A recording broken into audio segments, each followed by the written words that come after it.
Chàng trai này đã làm nhân viên đứng cửa khách sạn 10 năm. Nhìn thấy không thể nào thăng chức, anh định làm nốt hôm nay rồi từ chức. Nhưng khi anh tiếp đón vị khách nhà quê cuối cùng này đã hoàn toàn thay đổi cuộc đời anh. Anh đang suy nghĩ mông lung thì có một vị khách đến, như thường lệ, anh mở cửa xe cho ông ta. Chí Đông do yêu cầu nghề nghiệp nên đã đề nghị xách túi hộ ông chú. Ông chú lại nói mình không chuẩn bị tiền bo. Anh vui vẻ đáp, không nhận tiền bo cũng vẫn phục vụ tốt cho chú. Khi thấy Chí Đông phục vụ rất nhiệt tình còn am hiểu về khách sạn, ông chú này đã hỏi anh làm ở đây bao lâu rồi. 10 mấy năm rồi ạ.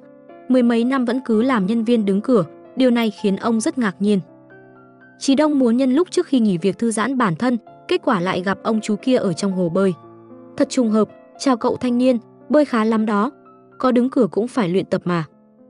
Nhìn anh ăn nói có chừng mực, ông chủ đã hỏi dò Chí Đông rằng, cậu giống quản lý cao cấp đó chứ. Ông chú à, cháu ở cái khách sạn này, làm 10 mấy năm rồi, sớm đã lên chức quản lý, nhưng vì làm hỏng việc nên bị đuổi quay lại làm nhân viên đứng cửa. Chắc là đắc tội với lãnh đạo chứ gì, điều này đã khơi gợi lòng hiếu kỳ của ông chú. Còn Chí Đông không có chỗ nào để kể khổ nên đã kể cho ông chú nghe những vấn đề còn tồn đọng trong khách sạn. Anh muốn thay đổi chúng nhưng giờ đâu thể làm được, quá chán nản nên việc từ chức là đương nhiên. Ông cụ nghe xong rất có hứng thú, ông nhận ra anh chàng này rất có kinh nghiệm quản lý, thế nên đã nói sau này mình mở khách sạn nhất định sẽ tuyển cậu. Được đó ông chú, đợi đến khi ông mở khách sạn, tôi sẽ làm nhân viên đứng cửa cho. Vậy chúng ta cứ hứa hẹn như vậy nhé. Ngày hôm sau, Chí Đông đã viết xong hết đơn từ chức, đứng đợi lãnh đạo họp xong. Không ngờ khi buổi họp kết thúc, các lãnh đạo thong dong đi tới. Chí Đông vừa nhìn đã thấy người đi đầu tiên, đó chính là ông chú đã nói chuyện cùng mình hôm qua. Ông chú, cái gì mà ông chú, đây là chủ tịch của chúng ta. Quản lý định giới thiệu chủ tịch với Chí Đông nhưng ông chú này đã lập tức gọi được tên của anh. Mọi người đều thấy rất kinh ngạc. Chủ tịch còn nói ông đã tìm hiểu CV chàng trai này rồi. Buổi sáng cậu nói với tôi nếu như tôi mở khách sạn, cậu nhất định sẽ làm nhân viên đứng cửa cho tôi phải không? Tôi có nói như vậy, thật không ngờ ngài nhanh như vậy đã mở luôn khách sạn rồi. Tôi đã kinh doanh khách sạn cả đời này rồi. Những lời mà cậu nói đó là nói bừa đó ạ. Vậy lời cậu nói bừa có tính nữa không? Cậu yên tâm, tôi sẽ không bắt cậu làm nhân viên đứng cửa nữa đâu. Giám đốc Bàng, nhân tài chúng ta cần tôi đã tìm thấy, chính là cậu đó, làm trợ lý cho giám đốc Bàng. Giám đốc Bàng cô không có ý kiến chứ? Những quyết định về nhân sự cần giám đốc thôi đồng ý. Chủ tịch đã đồng ý rồi, tôi đương nhiên không ý kiến. Chuyện tốt từ trên trời rớt xuống, Chí Đông còn tưởng mình đang nằm mơ, nhất thời còn chưa tỉnh táo lại được. Nhưng vấn đề tới rồi, chúng ta cùng quay lại 5 năm trước khi sự việc xảy ra nha. Tuy đã được thăng chức lên trợ lý, nhưng vị giám đốc này lại là bạn gái năm xưa anh đã bỏ rơi. Họ vừa gặp lại cách đây không lâu. Đây là cuộc gặp lại ngại ngùng nhất, bạn gái chia tay đã lâu của anh lại trở thành giám đốc mới của khách sạn. Anh không biết nên đối mặt thế nào nên sau khi hội nghị kết thúc liền nộp đơn từ chức. Kết quả bị sư phụ không biết chuyện chửi mắng cho một trận. Anh không nói gì về những chuyện xảy ra năm đó. Không còn cách nào, sư phụ chỉ có thể giao đơn từ chức cho giám đốc mới nhậm chức. Chí Đông không biết phải làm sao, anh chỉ có thể bảo cấp dưới đem đơn từ chức đưa cho giám đốc Bàng. Bạn gái vừa nhìn liền biết lý do trong đó và yêu cầu anh tự mình đến. Hôm sau Chí Đông đem toàn bộ dũng khí tự mình tới. Vừa tiến vào cửa, hai người trầm mặc không nói lời nào. Không ngờ cô trực tiếp ký tên lên đơn từ chức. Sau khi anh đi, cô còn gọi cho phòng ban làm thủ tục nhanh chóng. Rất nhanh Chí Đông làm xong thủ tục rời khỏi khách sạn. Mà sau khi bạn gái biết anh rời đi, liền gọi cho bạn bè nhờ vả vài việc. Mấy ngày này, những công ty mà Chí Đông nộp đơn xin việc toàn bộ đều từ chối. Chức vị vốn đã sắp xếp sẵn cũng đột nhiên bị hủy. Từ chỗ người bạn biết được mọi thứ là do bạn gái cũ của anh làm. Không ngờ cô mạnh tay đến vậy, phong sát anh trên mọi mặt trận. Đây chính là cái kết của việc đắc tội với bạn gái. Vốn là giám đốc chớp mắt trở thành đứng cửa khách sạn. Mỗi ngày còn phải mở cửa xe cho lãnh đạo là bạn gái cũ. Cho đến cả nhân viên anh từng đuổi việc cũng đến gây rối. Thấy dáng vẻ của anh thế này, anh ta không nhịn được mà hả hê, còn cố ý nói phải tố cáo anh có thái độ phục vụ kém. Rất nhanh khách sạn nhận được tin tố cáo của anh ta. Giám đốc Đới yêu cầu Văn Tịnh nhanh chóng đuổi việc Chí Đông. Vì để không ảnh hưởng đến việc làm ăn của khách sạn, giám đốc Bàng chỉ có thể mở cuộc họp. Trên buổi họp, anh ta mạnh mẽ yêu cầu đuổi việc Chí Đông. Giám đốc Đới cũng phối hợp. Những nhân viên cũ liền bất mãn, đứng lên bất bình thay cho anh. Giám đốc Đới yêu cầu Chí Đông lấy ra chứng cứ chứng minh anh trong sạch. Nhưng anh luôn giữ im lặng, thấy hiện trường mất khống chế, anh đứng dậy lấy ra ghi âm của mình với hắn ta. Tôi hôm nay thế này tất cả là do anh. Tôi sẽ làm anh đến đứng cửa cũng không được. Vậy là mọi chuyện sáng tỏ. Sau khi cuộc họp kết thúc, giám đốc Bàng giữ anh lại nói chuyện. Lúc này, anh có phải có chút cảm giác chiến thắng không? Tôi. Thẳng thắn mà nói, tôi rất thất vọng với biểu hiện của anh. Anh không hề có một chút tư cách nào của người từng làm giám đốc nên có. Bởi vì rõ ràng anh có thể đem đoạn ghi âm ra ngay từ đầu để anh ta không làm loạn, nhưng anh không làm vậy. Anh nhất định phải ở một buổi họp công khai như thế này mới lấy ra. Đây tất cả cũng chỉ là để thỏa mãn lòng riêng của anh mà thôi. Chí Đông giải thích rằng anh không lấy ghi âm ra vì anh tin khách sạn sẽ trả lại trong sạch cho anh. Hơn nữa những nhân viên cũ trong khách sạn đều rất tín nhiệm anh. Nhưng anh không ngờ lãnh đạo mới lại nghi ngờ mình, anh không khỏi cảm thấy thất vọng. Tiếp tục đi làm một người đứng cửa ưu tú đi. Cô vẫn lạnh lùng giữ quan điểm của mình. Vậy là bạn gái cũ trở thành giám đốc mới, chỉ trong một đêm bạn trai từ giám đốc trở thành nhân viên đứng cửa. Không muốn chịu đựng nữa, Chí Đông định hôm sau nộp đơn từ chức rồi rời đi. Quay lại hiện tại. Thế quái nào giờ đây, anh không những không được nghỉ việc mà đùng một cái, anh còn lên chức làm trợ lý cho cô, chuyện đời đúng thật éo le. Chí Đông vừa mới đến nhậm chức, bạn gái cũ đã đi công tác, nhưng vẫn để lại cho anh một danh sách việc làm. Trông gai của anh đến rồi. Ôi trời, sao mà nhiều thế này? Anh làm hoài làm mãi vẫn còn nửa trang giấy nhiệm vụ, nhưng anh vẫn không chút lo lắng hay run sợ gì, vì năng lực anh có thừa và anh đã quá hiểu tính cô. Cuối cùng anh đã sắp xếp xong mọi việc sau bao ngày ròng rã, giám đốc Bàng đi công tác cũng sắp về. Không ngờ, khoảnh khắc đầu tiên cô nhìn thấy anh tại vị trí mới này lại là lúc anh đang đùa giỡn với đồng nghiệp nữ. Kết quả không cần đoán cũng biết, hai người bị nhắc nhở về thái độ làm việc không nghiêm túc. Giống như cảnh tượng vừa nãy tôi không muốn nhìn thấy nữa, hai người có thể đi làm việc rồi. Sao nhìn ngang nhìn dọc thế nào cũng thấy cô đang ghen tuông. Từ khi Chí Đông trở thành trợ lý của bạn gái cũ, thái độ của Văn Tịnh ngày càng trở nên khó chịu. Chí Đông chủ động đưa cô về nhà, kết quả trước khi xuống xe, cô chỉ lạnh lùng nói với anh. Bản thân cô không thể nào từ chối sự sắp xếp của chủ tịch nên rất bất lực, nhưng Chí Đông có thể chủ động từ chức, như vậy tốt cho cả hai. Cô còn nói hy vọng sáng ngày mai có thể nhìn thấy đơn từ chức của anh. Như thế này có chút bắt nạt người ta quá rồi. Nhưng ngày hôm sau, Chí Đông vẫn cứ đi làm như bình thường, lại một lần nữa anh bị Văn Tịnh bắt gặp đang vui vẻ cùng đồng nghiệp nữ, cô không hề vui chút nào. Vừa vào phòng làm việc, cô liền nhìn thấy thư mà anh để trên bàn nói rằng dù có thế nào anh cũng sẽ kiên trì tiếp tục công việc, không có ý muốn rời đi. Cô càng chắc rằng lý do anh ở lại vì cô gái kia nên lại càng không vui. Giám đốc Bàng sau đó đã gọi anh đến văn phòng, cô đi thẳng vào vấn đề chính nói sẽ tìm lý do để đuổi Chí Đông, không còn gì tuyệt tình hơn. Vất vả cho cô rồi, nếu như không có việc gì tôi sẽ ra ngoài trước, anh vẫn còn bình tĩnh đáp được thế này. Trong khi lòng cô thì đang như lửa đốt, anh vừa rời đi, cô đã bật camera lên xem anh với người con gái kia thế nào, cái này không là ghen tuông chứ là gì nữa. Đã tối muộn mà cô còn giao công việc cho anh rồi còn yêu cầu hoàn thành sớm, nhưng Chí Đông không chút phàn nàn, anh nhận nhiệm vụ và hứa sẽ xong như lời cô muốn, khiến cô có chút xuôi lòng. Từ sau 2 lần bị nhắc nhở, Chí Đông đã rút kinh nghiệm sâu sắc, để cô không phải thấy những khoảnh khắc không nên thấy. Anh nhờ tay trong tay ngoài báo nhất cử nhất động của giám đốc Bàng cho mình, giao lưu rộng rãi thiệt là có ích. Nhưng giám đốc Bàng mặt vẫn lạnh như băng, công việc cô giao anh làm kế hoạch nhưng lại muốn người khác đi thực hiện cùng mình, cô thật là biết cách tránh né anh đó. Đường đường là giám đốc nhưng giờ đây Văn Tịnh chỉ giao hoài cho anh việc ghi chép điện thoại, còn cô Tiểu Hân thì việc nặng như núi. Chí Đông ngứa ngáy tay chân liên đề nghị giúp riêng cô ta, để tránh bị phát hiện. Văn Tịnh vẫn luôn để mắt đến hai người bọn họ. Trên đường về nhà, cô đã nhắc nhở anh không nên làm vậy, như thế sẽ lấy mất cơ hội tiến bộ của Tiểu Hân. Những tưởng anh sẽ nản với công việc nhàm chán, cô đề nghị đến việc từ chức của anh thêm lần nữa để anh thấy khó mà biết đường rút lui. Nhưng Chí Đông chẳng mảy may, anh còn thể hiện ra rằng mình đang thích công việc này dữ lắm. Văn Tịnh chỉ biết thở dài, kế này của cô coi như không có hiệu quả. Chí Đông còn đang xếp hàng mua cà phê thì Tiểu Hân gọi đến thông báo rằng cuộc họp video với lãnh đạo cấp cao vừa kết thúc. Công ty bị chửi té tát vì lâu không có báo cáo chiến lược vì không thống nhất tư tưởng, tình hình rất căng thẳng. Chí Đông vội vã trở về công ty, anh xem lại ghi chép cuộc họp, hai giám đốc cãi nhau, nghiêm trọng vậy sao? Không sao, có anh ở đây rồi. Chí Đông đứng ngoài, vô tình nghe được cuộc nói chuyện của giám đốc Bàng và giám đốc Đới, anh đã nhận ra mấu chốt vấn đề giữa hai người họ. Chí Đông mở cửa hiên ngang bước vào, anh nói sẽ giải thích chi tiết báo cáo phát triển chiến lược cho anh ta nghe. Thật không ngờ anh ta lại hứng thú nghe Chí Đông nói, cứ thế từng lời nói của anh đều được ghi nhận, thành công thao túng tâm lý giám đốc Đới. Văn Tịnh cũng nhìn anh đầy tự hào. Mọi người theo dõi bên ngoài cũng hồi hộp và niềm tin Chí Đông sẽ chiến thắng đã đưa họ đến bến bờ vui. Đến giờ nghỉ trưa, Chí Đông thấy Văn Tịnh đang uống cà phê trong khách sạn, anh tiến đến nói chuyện. Hóa ra cô cố tình sai anh đi thật xa để mua cà phê vì không muốn anh tham gia cuộc họp, nhưng anh vẫn không phiền lòng vì điều đó. Cô hỏi anh dạy cho Đới Duy một bài học có phải trong lòng thoải mái hơn không? Anh đáp rằng, thoải mái, anh nói ra được mấy lời trong lòng nhưng cái chính là anh muốn giúp cô, công việc của em tôi nhất định sẽ không khoanh tay đứng nhìn đâu. Nghe có động lòng không cơ chứ, vậy mà Văn Tịnh vẫn cứ lạnh lùng với anh. Tôi không cần anh bảo vệ tôi, tự tôi có thể ứng phó được. Nếu cô là anh, cả ở lại cô cũng không muốn nữa là giúp đỡ. Đổi lại, anh lại tự tin khẳng định có một trợ lý như anh thật may mắn. Cô thật hết nói nổi, cố tình đuổi khéo rồi mà anh vẫn cứ chơ.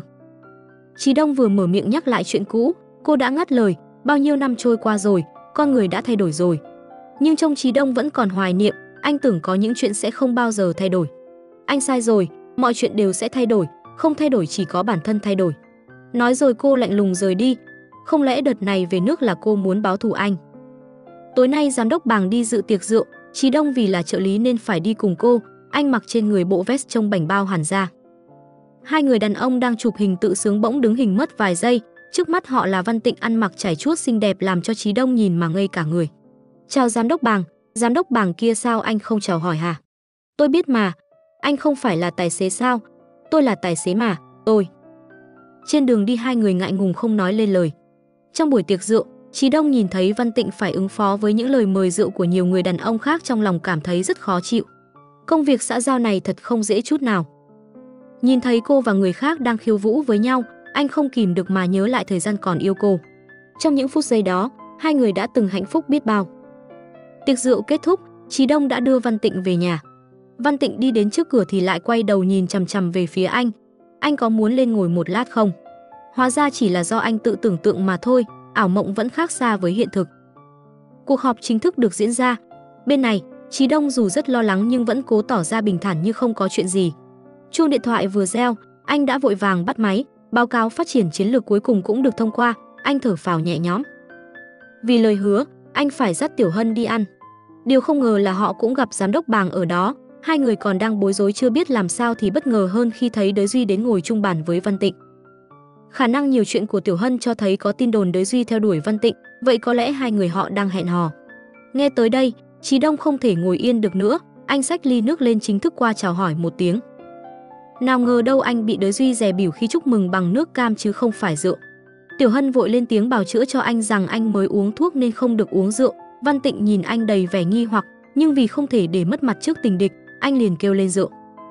Tên Đới Duy này còn không ngừng ở đó, anh ta còn cả khịa Chí Đông rằng báo cáo lần này được thông qua có công rất lớn của anh. Tương lai sắp được lên chức, được thả khỏi trướng của giám đốc Bàng, thật đáng chúc mừng. Chí Đông đành uống rượu thật mau để chuồn khỏi chốn này. Vừa về đến bàn, anh đã ngạc nhiên hỏi ngay Tiểu Hân sao biết anh đang uống thuốc, hóa ra vì thấy anh không muốn uống rượu nên cô bịa ra chứ nào ai có biết gì đâu. Chí Đông lúc này mới hết hoang mang. Bên kia nhìn hai người họ đi với nhau cũng nhầm tưởng rằng hai người đang hẹn hò, còn đặc biệt tặng chai rượu vang. Chí Đông lại uống thêm một ly với Tiểu Hân. Rượu vào lời ra, không ngờ Tiểu Hân bất ngờ tỏ tình với anh. Nhưng nghe đến chuyện tình yêu, hôn nhân và gia đình, bỗng chốc Chí Đông trở nên run lẩy bẩy, tay chân vã mồ hôi. Anh không thể kìm được nỗi sợ trong lòng nên lấy thuốc ra uống, giả vờ nói rằng là thuốc giải rượu. Nhìn thái độ của anh, Tiểu Hân biết anh sẽ từ chối nhưng cô vẫn cố chấp khẩn cầu anh có thể chấp nhận, quan tâm cô như người bạn tốt. Chí Đông không biết nên làm sao đành đồng ý cho xong chuyện.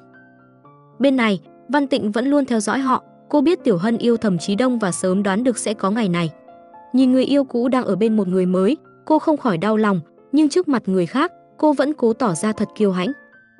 Văn Tịnh ra về, lúc này cô không còn kìm được nữa, cô loay hoay tìm thuốc rồi vội vã uống, giống như Chí Đông, cô cũng có nỗi sợ hãi chẳng thể vượt qua. Hôm sau Chí Đông lại phải tìm đến bác sĩ tâm lý trị liệu. Anh cảm thấy bi thương vì bản thân có lẽ cả đời này cũng không tìm được hạnh phúc.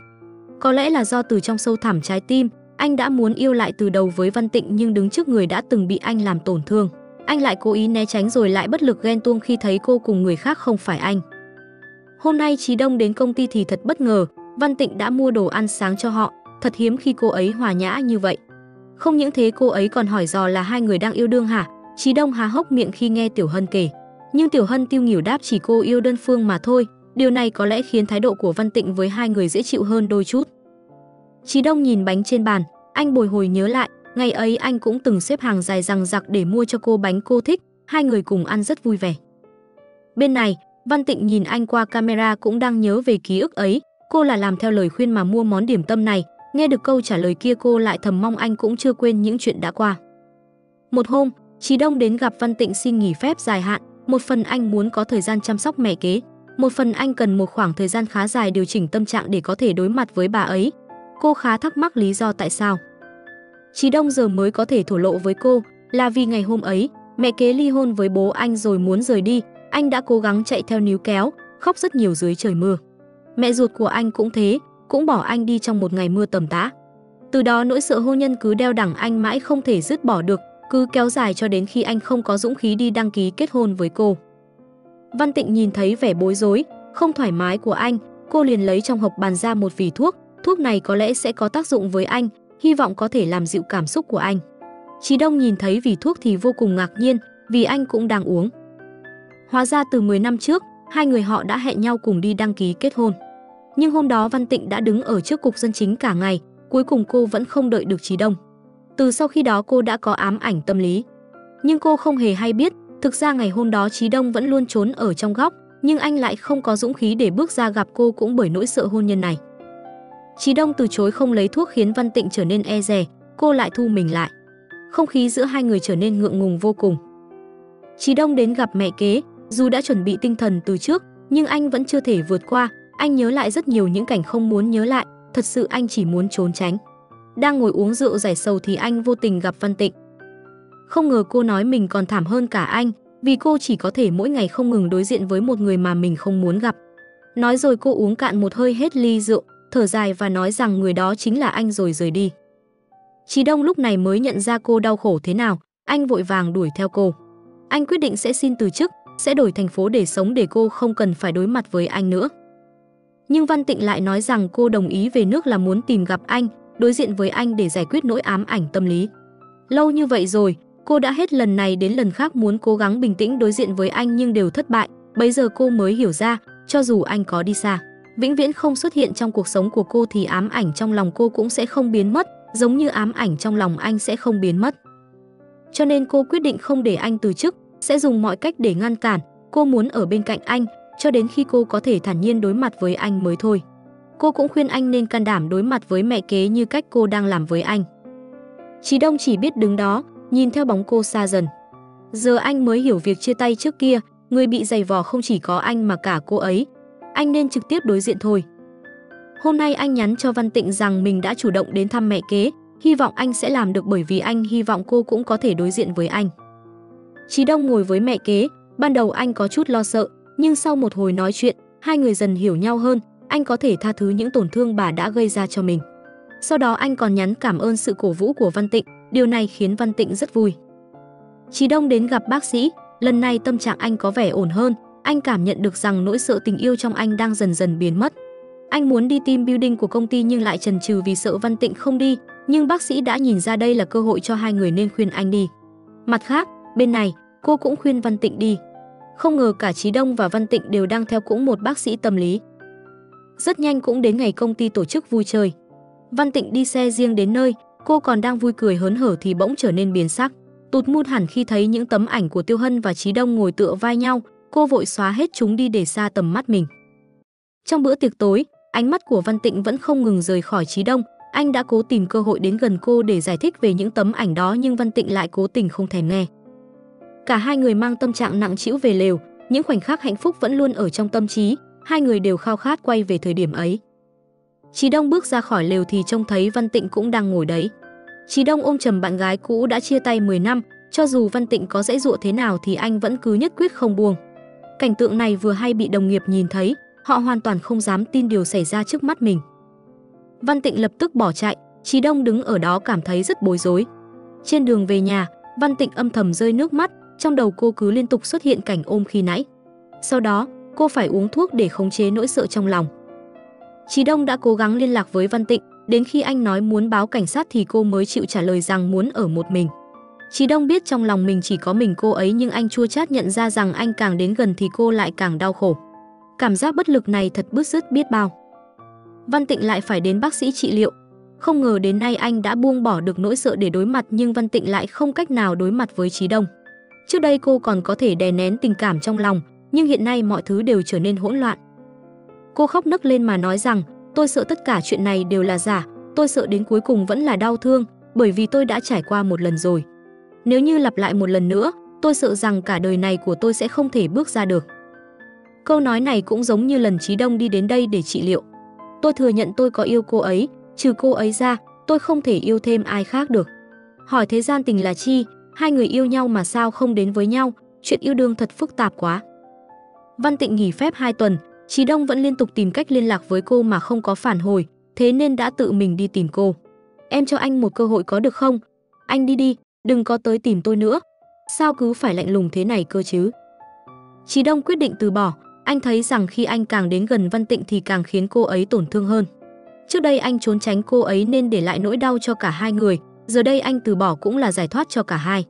Bác sĩ biết rõ tình cảm của hai người thế nào nên khuyên anh suy nghĩ kỹ, hẹn anh 2 ngày sau tái khám để có đáp án cuối cùng.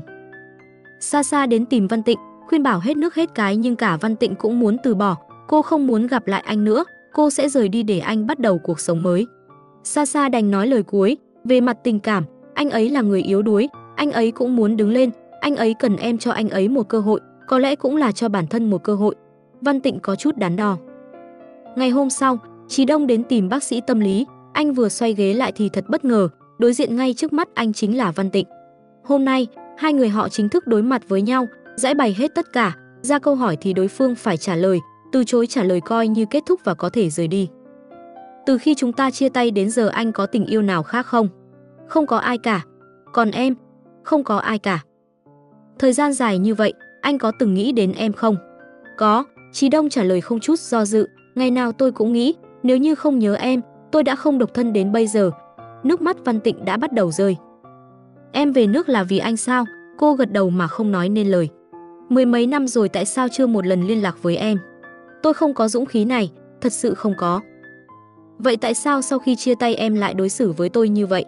Vì em không biết phải đối mặt với anh thế nào.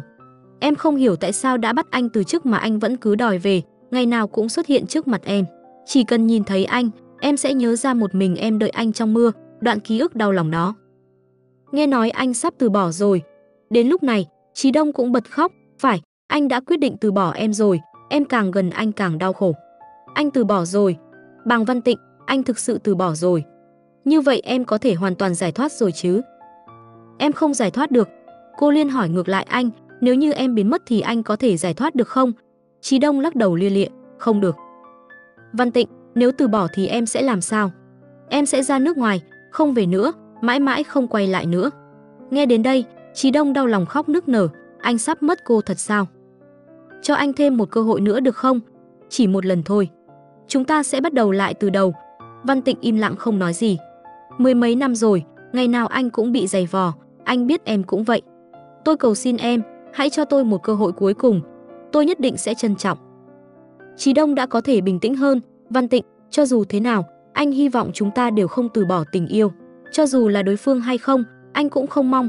Em coi tình cảm của chúng ta là hồi ức duy nhất. Dù thế nào, anh sẽ thật lòng chúc phúc em. Văn Tịnh lúc này mới nói em luôn coi tình cảm của anh là duy nhất trong cuộc đời này. Đã nói đến nước này mà mặt Chí Đông vẫn cứ ngơ ngơ không hiểu, cô liền đứng phắt dậy bỏ đi. Chí Đông sau khi hiểu ra mới vội vàng chạy, anh đi khắp nẻo tìm cô mà chẳng thấy, đến khi gần như tuyệt vọng sắp phải từ bỏ thì quay lưng lại, cô đang đứng đấy. Bây giờ hai người mới có thể thoải mái ôm nhau thật chặt, Văn Tịnh khóc nức nở, cô đã trông chờ khoảnh khắc này biết bao lâu. Chí Đông cũng đã có thể thở phào, người con gái mà tim anh luôn hướng về đã ở đây bên anh.